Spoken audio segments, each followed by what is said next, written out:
Spider-Man, Cendrillon ou le vieux Quadio dans son Pagne-Kita, tout simplement imité aujourd'hui par des enfants dans des déguisements mis en exergue aujourd'hui, Mardi Gras. Ce mardi, des chercheurs ont confirmé qu'un deuxième patient atteint du sida s'était remis de cette maladie. Le patient de Londres n'a pas montré de signes d'infection au virus depuis près de 19 mois maintenant. Ce n'était arrivé qu'une fois il y a 10 ans. Bonsoir et bienvenue dans le 19h. Les déguisements étaient à l'honneur aujourd'hui dans le préscolaire et le primaire Mardi Gras qui laisse libre cours aux tout petits de réaliser leurs rêves en devenant les héros qu'ils ont toujours admirés sur le petit écran ou d'autres encore mettent en valeur leur culture par des tenues traditionnelles qu'ils arborent ce jour. Clément Boko, Rosemonde Kini, Dangui Dangui.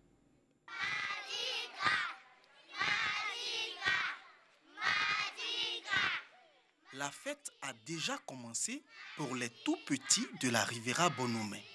Ici, les salles de classe sont fermées ou presque. On s'affaire au maquillage. Je suis en train de maquiller pour la fête de Mardi Gras. On se déguise un peu, on se rend belle, c'est la fête. Il y aura le partage tout à l'heure, donc on se rend toute coquette pour le défilé. Des maquillages, des déguisements et surtout des tenues traditionnelles. Des apparats pour faire la fête du Mardi Gras. Mais d'où nous vient cette tradition? Le Mardi Gras, c'est le dernier carnaval qui précède le carême, c'est-à-dire le mercredi des cendres. Ce jour-là, c'est un jour gras, on mange gras. Donc, les enfants se déguisent, ils font une parade à travers le quartier et ils apportent un repas pour le partage. À la Riviera Bonoumé, grands-parents et parents viennent déposer leurs enfants et le goûter pour la fête. Au nombre des parents, l'artiste chanteuse José. Bonjour José. Vous êtes venu accompagner votre enfant? Oui, je suis venu accompagner mon fils. Okay. Et quel est le déguisement que vous avez choisi pour lui? On dit une tenue traditionnelle de chez lui. Donc il a porté une tenue traditionnelle de chez lui. Pour ce qui concerne le déguisement, les parents ne manquent pas d'imagination. Je m'appelle Bamba Mimotofi. Je suis habillée malinquée. Je suis déguisée en chevalier. Batman. Ninja. Ninja. Alors, donc tu es samouraï, c'est ça? Oui. Alors, qu'est-ce que tu es venu faire aujourd'hui? Je suis venue pour faire la fête. C'est une fête que tous les enfants doivent porter les habits de leur région. Mardi Gras, c'est une fête de réjouissance. Une parade à travers les ruelles du quartier pour montrer son déguisement et ses beaux costumes.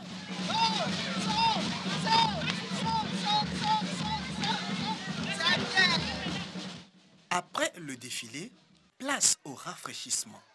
Pour les enfants de la Riviera Bonoumé, le Mardi Gras aura tenu toutes ses promesses. Rendez-vous pris pour l'année prochaine avec des tenues et déguisements plus fantaisistes.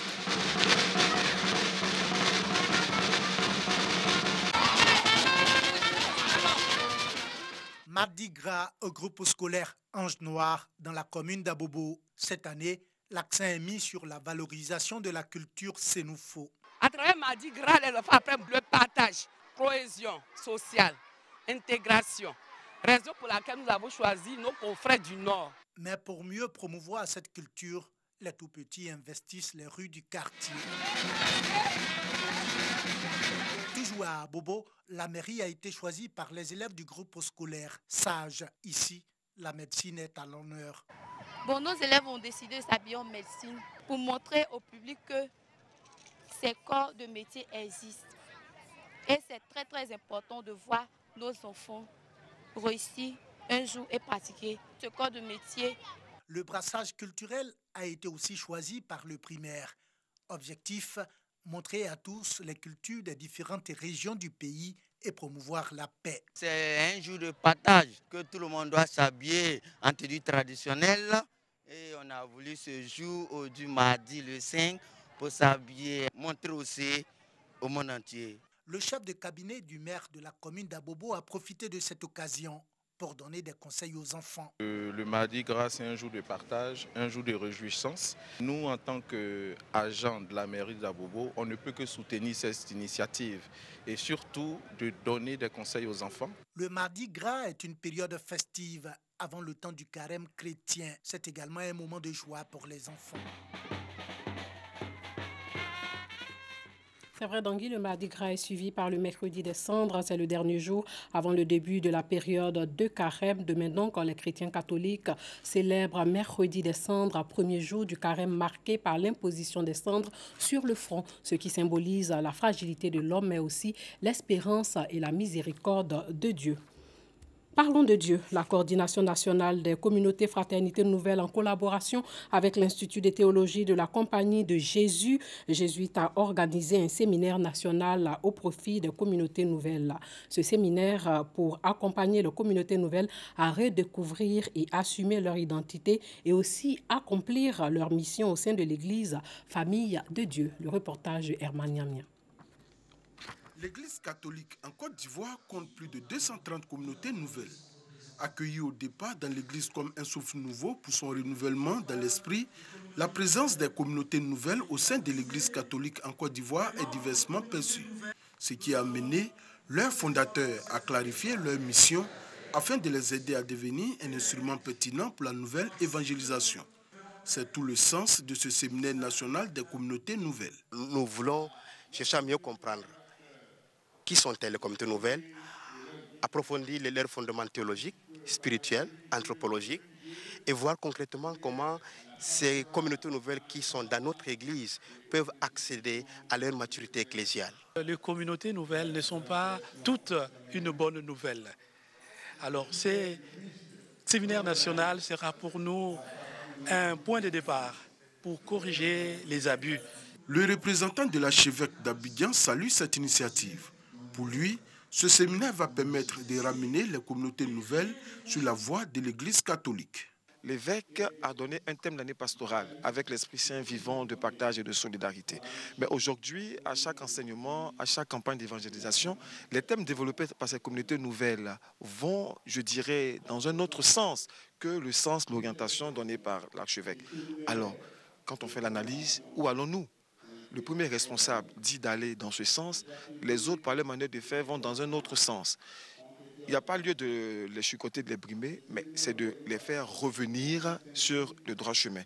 À l'issue de ce séminaire, les participants ont élaboré des orientations et ont fait des recommandations pour accompagner les communautés nouvelles à devenir de véritables instruments apostoliques pour la nouvelle évangélisation en contexte africain. Rappelons que l'Église catholique en Côte d'Ivoire compte un peu plus de 3 millions de fidèles. Les prestations de la couverture maladie universelle démarrent le 1er juillet prochain. Les cotisations des populations du secteur formel seront prélevées à partir du 1er avril 2019. La distribution des cartes, elle, a démarré depuis le 1er février dernier. Clément Boko nous situe mieux sur les prestations de la CEMU. Après la phase expérimentale lancée en 2017 avec 150 000 étudiants, la couverture maladie universelle, CMU, bientôt dans sa phase de généralisation. Selon le directeur général de la Caisse nationale d'assurance maladie, CNAM, la CMU se fera de façon progressive avec, dès le 1er juillet prochain, les premières prestations au bénéfice des populations. Nous sommes passés actuellement à 1 203 personnes qui sont physiquement enrôlées, qui se sont déplacées, mais le croisement de fichiers nous a permis d'identifier 619 000 personnes. Donc ça fait un total d'1 800 000 personnes. Mais le processus continue, parce que ça c'est en dehors des travailleurs du secteur informel et tout. Le processus continue parce que pour le démarrage, nous attendons 4 millions de personnes, compris les travailleurs, leurs conjoints, les ayants droit, les enrôlés du secteur informel effectivement dans notre base de données. Nous en avons près de 600 000 actuellement. Donc on a un objectif pour le démarrage d'environ 4 millions de personnes. Mais avant cette date, les agents du secteur formel seront prélevés à partir du 1er avril 2019 et les acteurs du secteur informel par des canaux qui seront définis. Les cartes ont commencé à être distribuées, donc je profite pour demander aux uns et aux autres, en tout cas tous ceux qui ont été enrôlés, de chercher à approcher leur centre d'enrôlement pour retirer les cartes. Ils peuvent aussi, à travers l'application MyCMU, se renseigner. Ils peuvent aussi appeler notre numéro vert et pour qu'on puisse leur dire où se trouve leur carte. Pour se faire enrôler, je dis, il y a des pièces à fournir. Et les pièces les plus importantes, vraiment, il y a l'extrait de naissance et la carte nationale d'identité. Les autres sont des pièces optionnelles. Notons que la distribution des cartes à l'ensemble des populations enrôlées a démarré le 1er février 2019. La CMU, Initiative de solidarité nationale selon la tutelle, est obligatoire pour toutes les personnes résidant en Côte d'Ivoire. Sachez qu'une rémission durable a été observée chez un patient atteint du VIH après qu'il ait interrompu son traitement. Ce deuxième cas de rémission intervient 12 ans après celui observé à Berlin. Les chercheurs mettent en avant l'approche médicale similaire opérée sur les deux patients. Ces derniers ont tous les deux subi des transplantations de moelle osseuse et reçu des cellules souches de donneurs ayant une mutation génétique rare qui empêche le VIH-Sida de s'installer. Sachez aussi que près de 37 millions de personnes vivent avec le VIH dans le monde, mais seuls 59% d'entre elles bénéficient d'ARV. Près d'1 million de personnes meurent chaque année d'affections liées au VIH.